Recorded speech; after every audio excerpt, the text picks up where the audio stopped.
Friends, welcome to RK fashion studio. ಇವಾಗ beautiful colour combination ಇರುವಂಥ ಸ್ಯಾರಿ ತೋರಿಸ್ತಾ ಇದ್ದೀನಿ. ಇದು ಆಲ್ಮೋಸ್ಟ್ ಲಾಸ್ಟ್ ಟೈಮ್ ನಾನು ಬ್ಲೂ ಕಲರ್ ಸೆಲ್ಫ್ ಕಲರ್ನಲ್ಲಿ ಮ್ಯಾಂಗೋ ಬಾರ್ಡರು ನಾನು ವಿಡಿಯೋದಲ್ಲಿ ಹಾಕಿದ್ದೆ. ತುಂಬ ಚೆನ್ನಾಗಿ ರೆಸ್ಪಾನ್ಸ್ ಬಂತು. ಮತ್ತೆ ಅದು ಬರ್ತಾ ಇರುತ್ತೆ, ಹೋಗ್ತಾ ಇರುತ್ತೆ. ಸೊ ಬೇಕಂತ ನೀವು ಬೈ ಮಾಡ್ಬೋದು. ಇವಾಗ ಇದರಲ್ಲೇ ನಮಗೆ ಕಲರ್ಸ್ ಬೇಕು ನಿಖಿತಾ ಅಂತ ಸುಮಾರು ಜನ ಕೇಳ್ತಾ ಇದ್ರಿ. ಸೊ ಅದರಲ್ಲೂ ಆರೆಂಜ್ ಪಿಂಕ್ ಇವಾಗಂತೂ ತುಂಬ ಟ್ರೆಂಡಿಂಗ್ ಆಗಿದೆ. ಸೊ ಅದರಲ್ಲಿ ಇವಾಗ ಆರೆಂಜ್ ಕಲರ್ನಲ್ಲಿ ಬಂದಿದೆ. ನೋಡಿ, ಆರೆಂಜ್ ಪಿಂಕ್ ಬಾರ್ಡರ್ನಲ್ಲಿ ಬಂದಿದೆ. ಸಖತ್ತಾಗಿದೆ ಇದು ಅಷ್ಟೇ. ಕಲೆಕ್ಷನ್ ಮಸ್ತ್ ಇದೆ.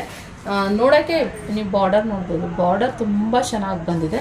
ಸೊ ಹಾಗೆ ಪಲ್ಲು ಬಂದು ಚಿಕ್ಕ ಪಲ್ಲುನಲ್ಲಿ ಈ ಥರ ಪಲ್ಲು ಬರುತ್ತೆ. ಓಕೆ, ಪಲ್ಲು ಈ ಥರ ಬರುತ್ತೆ. ಕಾಂಟ್ರಾಸ್ಟ್ ಪಿಂಕ್ ಕಲರ್ನಲ್ಲಿ ಬ್ಲೌಸ್ ಬರೋ ಅಂಥದ್ದು. ಓಕೆ, ಇನ್ನೊಂದು ಕಲರ್ ಅಂತ ಕೇಳ್ತಿದ್ರಲ್ಲ, ಸೊ ಅದಕ್ಕೋಸ್ಕರ ತೋರಿಸ್ತಾ ಇರೋದು. ಬೇಗ ಸ್ಕ್ರೀನ್ ಮೇಲೆ ಕಟ್ಟಿರೋ ನಂಬರ್ಗೆ ಬುಕ್ಕಿಂಗ್ ಮಾಡ್ಕೊಳ್ಳಿ. ಒಂದು 30 ಪೀಸಸ್ ಇವಾಗ ಸದ್ಯಕ್ಕೆ ಅವೈಲಬಲ್ ಇದೆ. ಆದ್ದರಿಂದ ಬುಕ್ಕಿಂಗ್ ಮಾಡ್ಕೊಳ್ಳಿ ಗೈಸ್. ಬ್ಲೂನು ಅವೈಲಬಲ್ ಇದೆ. ಈ ರೀತಿ ಪಿಂಕ್ ಮತ್ತು ಆರೆಂಜ್ ಕಲರು ಅವೈಲಬಲ್ ಇದೆ. 1550 ಪ್ಲಸ್ ಶಿಪ್ಪಿಂಗ್ ಚಾರ್ಜಸ್ ಆಗುತ್ತೆ ಗೈಸ್. ಇದಾಗಿತ್ತು ಈ ಕಲೆಕ್ಷನ್. ಇಷ್ಟ ಆದರೆ ಲೈಕ್ ಮಾಡಿ, ನಮ್ಮ ಪೇಜ್ನ ಫಾಲೋ ಮಾಡಿ, ಸಬ್ಸ್ಕ್ರೈಬ್ ಮಾಡಿ. Thank you for watching.